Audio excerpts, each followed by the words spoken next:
selamat datang di Podcast Bun. Saya Puspa Berlianti sebagai host Podcast Bun kali ini. Kali ini saya akan membicarakan tentang hilirisasi produk berbasis minyak Atsiri. Tentunya dengan narasumber yang luar biasa dan juga expert di bidangnya. Langsung saja saya perkenalkan, ini dia Bapak Fuja Maulana SM yang menjabat sebagai direktur dari perusahaan Atar Aroma Atsiri. Selamat datang Bapak. Siap, Mbak. Selamat datang, selamat pagi juga. Apa kabar Bapak? Alhamdulillah sehat. Tetap bisa Alhamdulillah.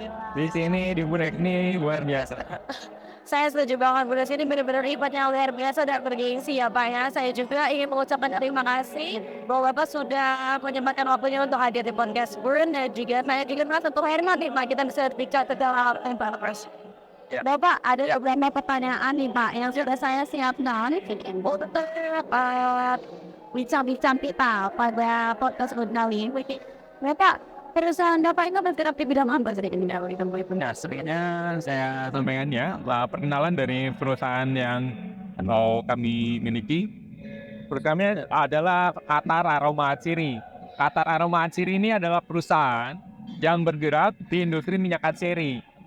Kami ada pengelolaan perkebunan berbasis tanaman atsiri. Jadi kami mengolah tanaman atsiri, ada produksi pengolahan. Kemudian kami juga membuat dan menyediakan alat produksi. Kemudian kami juga menjual atau istilahnya ada trading hasil dari pengolahan kita kerjasamakan dengan eksportir minyak atsiri yang ada di Indonesia. Kita sebagai suppliernya dan rekanan kita yang mengekspor. Kemudian saat ini kami juga sudah memulai ke bidang hilirisasi produk. Jadi ya seperti yang ada di depan kita ini adalah produk-produk yang sudah kami produksi.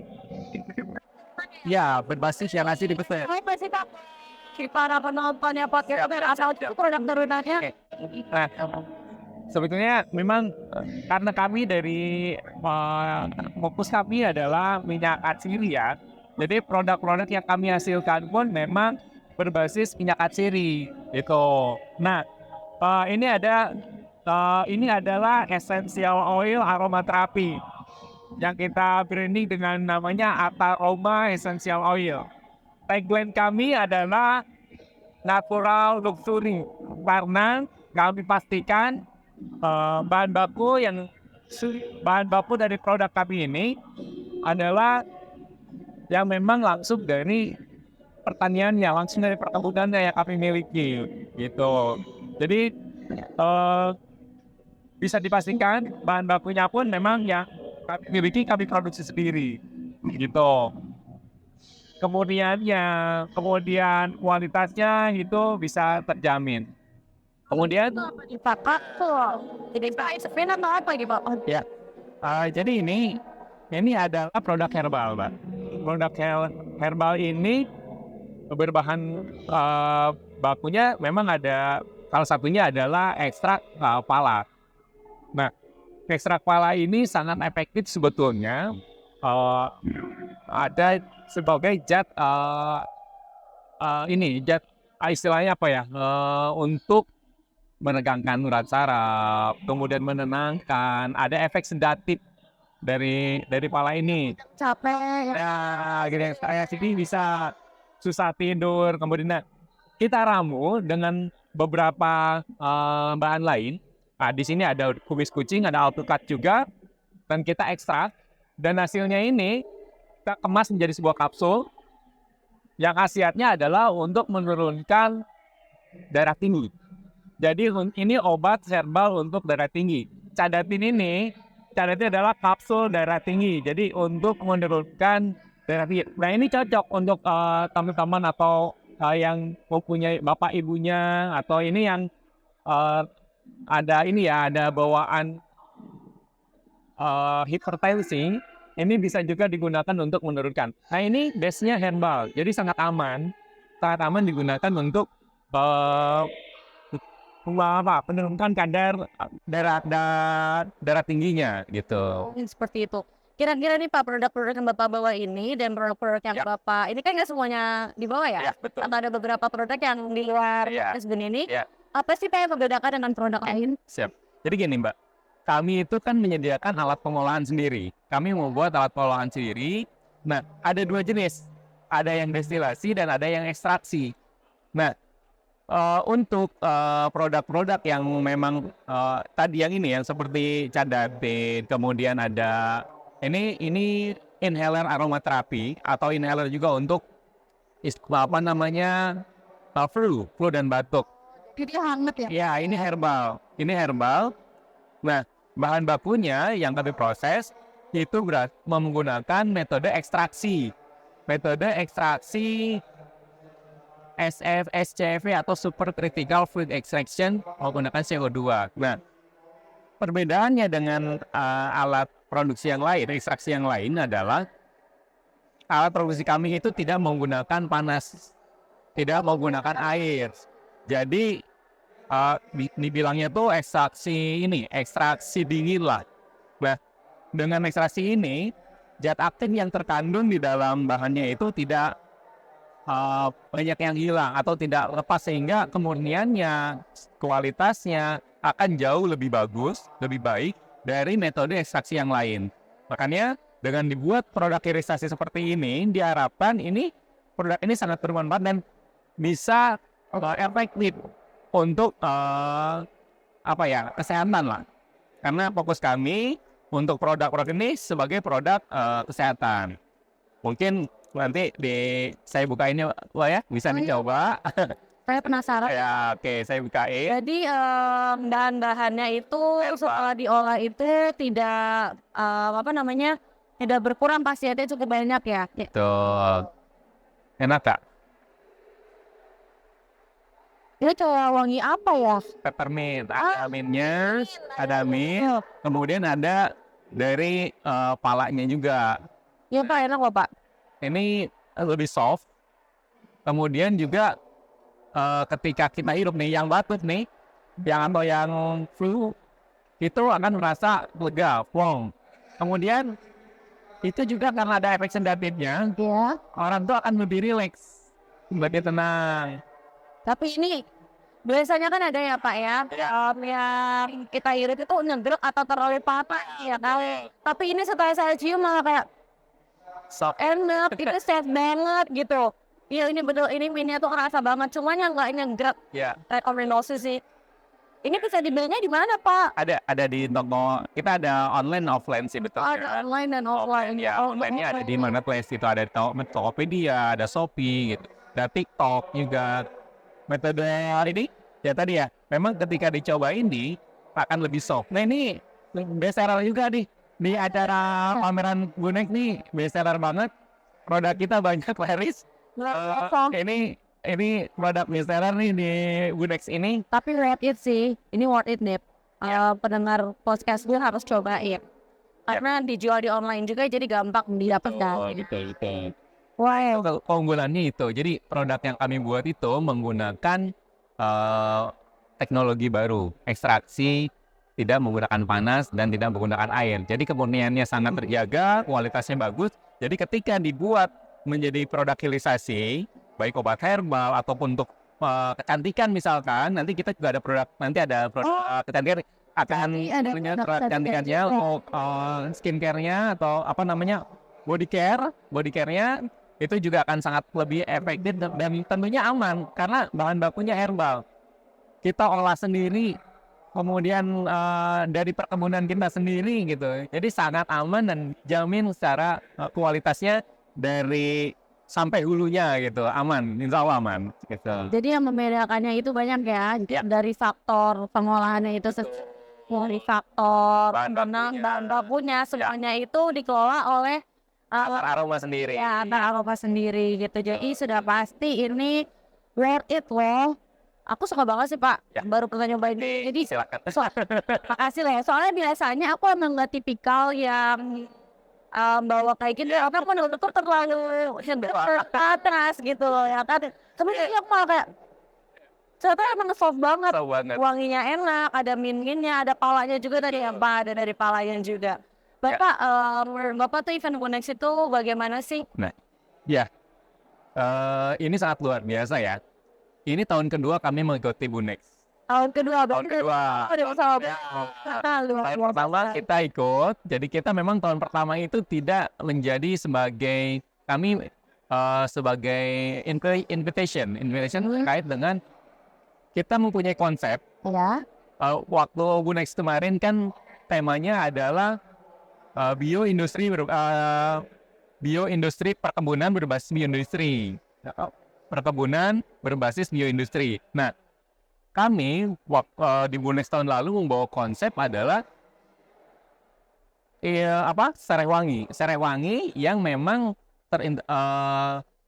ada produk-produk turunan dari citronella atau Serewangi itu berbasis tanaman atsiri gitu, sehingga itu bisa dikatakan bioindustri. Nah, konsep itu yang kita bawa, kita pamerkan di Bonex. Nah, tahun ini kami kembali di Bonex ini dengan membawa perangkat fabrikasi kami di belakang. Ada pameran yang di-launching oleh kemarin, sudah di-launching. Kemudian kami juga tentu membawa produk-produknya. Jadi selain kami pameran untuk alat, kami juga pameran produk. Nah, produk ini dijual di Bonex. Nah, Bonex kali ini memang agak berbeda dengan Bonex tahun lalu ya, dengan polanya, pesertanya juga, dan ini sangat bagus banget, terutama untuk kami ya. Kami sangat tersupport dengan adanya Bonex. Ini kan salah satu sarana promosi bagi kami. Ya. Kemudian saling support dengan Dirjen BOT terutama. Jadi harapan kami adalah Bonex ini, Bonex ke depan ini akan semakin banyak lagi yang bergabung untuk memajukan perkebunan di Indonesia. Salah satunya ini kami bawa teknologi baru yang tadi saya sebutkan. Ya. Untuk pola ini, pabriknya kami bawa, alat-alatnya kami bawa di belakang, proses di belakang, dan itu di-launching kemarin oleh Pak Menteri ya. Karena kemarin Pak Menteri nggak hadir, jadi di-launching oleh Pak Sekjen, oleh tim dengan Pak Dirjen juga. Nah, itu yang kami bawa dan kami dorong supaya ke depannya hilirisasi produk hasil perkebunan itu semakin banyak, semakin baik, dan harapannya adalah hasil perkebunan Indonesia itu dapat dipasarkan di dalam negeri dengan pola hilirisasi produk yang nilainya tentunya akan sangat jauh lebih tinggi daripada kita menjual crude, kita menjual sebagai bahan baku. Kan selama ini produk minyak atsiri misalnya, produk minyak atsiri yang dihasilkan di Indonesia itu banyaknya itu diekspor dalam bentuk crude atau bahan mentah. Setelah jadi minyak atsiri, itu tuh kalau dari kita memang produk dari penyulingan ya, itu produk jadi, tapi memang ini ketika diekspor ke luar negeri itu jadi bahan baku. Nah, di sana pun diolah lagi, diolah nanti hasilnya biasanya dijual lagi ke Indonesia dalam bentuk produk. Nah, kita ingin dari Indonesia juga. Nah, ini kita dorong ke depannya. Oke, ekspor berjalan ada, tapi tidak semua harus diekspor. Kita dorong industrinya di dalam negeri. Kita produksi di dalam negeri sehingga produknya langsung dipasarkan dan dapat bermanfaat oleh masyarakat Indonesia. Tentunya kan banyak tuh 270 juta jiwa. Nah, itu sebuah pasar yang luar biasa menurut kami ya, untuk produk hilirisasi gitu. Luar biasa sih Pak. Sebenarnya memang Indonesia kan kaya ya. Kaya banget. Jadi yang memang sebenarnya produk-produk luar negeri juga itu sebenarnya ada juga dari negeri-negeri kita juga Pak. Banyak. Banyak sekali. Luar biasa. Indonesia tuh kaya.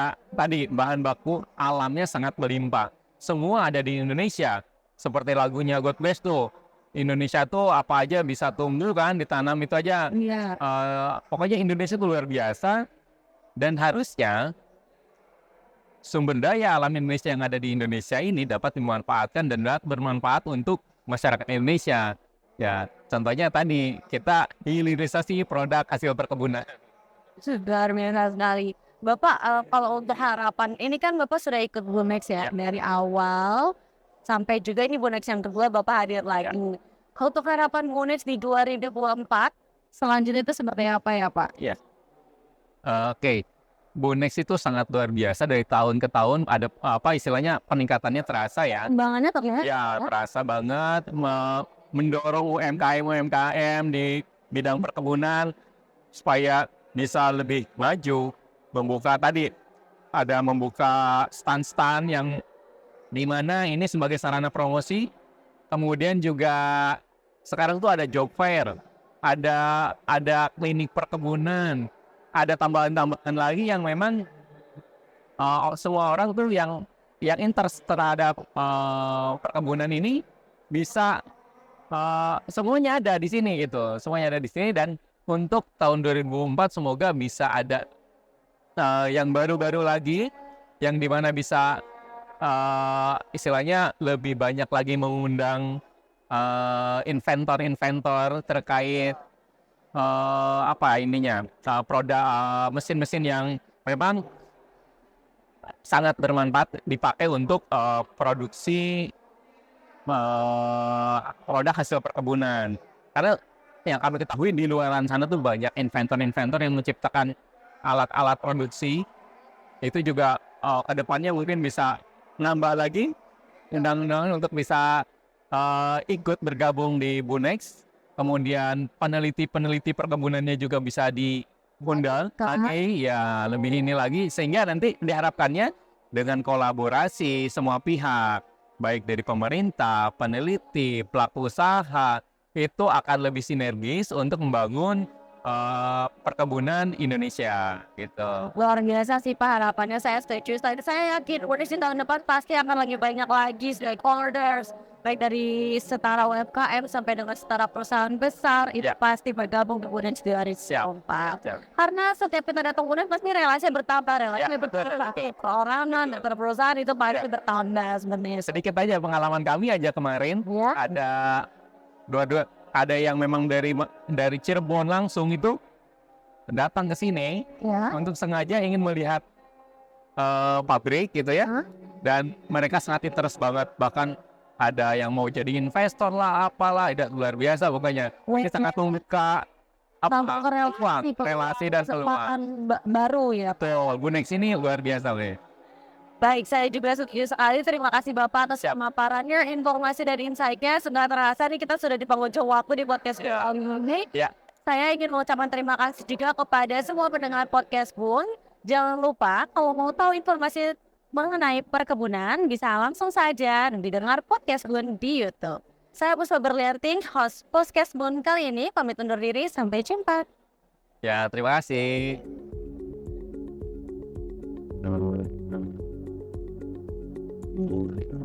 Thank you.